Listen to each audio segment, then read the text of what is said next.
हम आप लोग को एक शादी विवाह गीत सुनाती हूँ। मेरा शादी विवाह गीत अच्छा लगे तो प्लीज सब्सक्राइब करें, लाइक करें और कमेंट करके बताएं मेरा शादी विवाह गीत कैसा लगा। मुहावा फूलल दुल्हा बोला तो ना बाटे, अरे कवाने कारण पियवा रुसल रे लालनवा।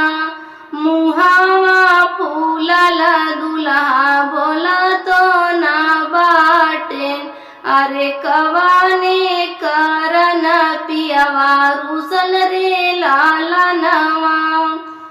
लगाला जेवनवा पिया जेवा तो ना बाटे, नरकवान कारण पियवा रुसल रे लालनवा। अरे कवाने कारण पियवा रुसल रे लालनवा।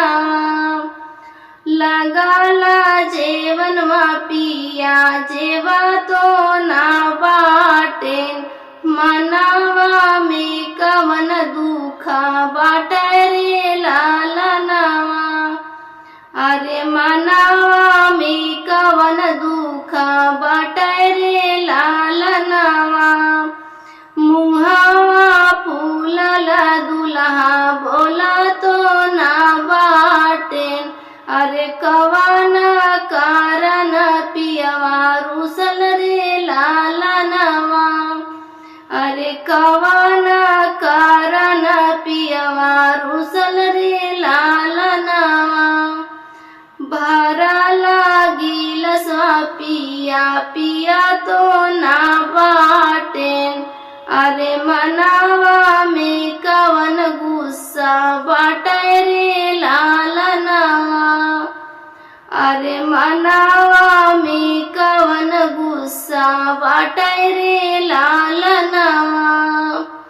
मुहावा फूलल दुल्हा बोला तो ना बाटे, अरे कवाने कारण पियवा रुसल रे लालनवा।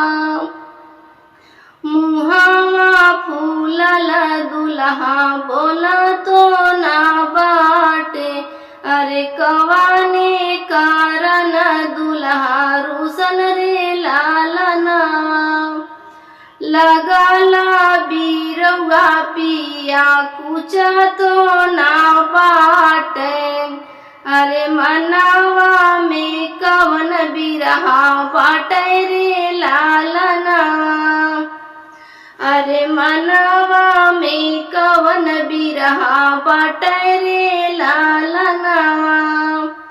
मुहावा फूलल दुल्हा बोला तो ना बाटे, अरे कवाने कारण पियवा रुसल रे लालनवा।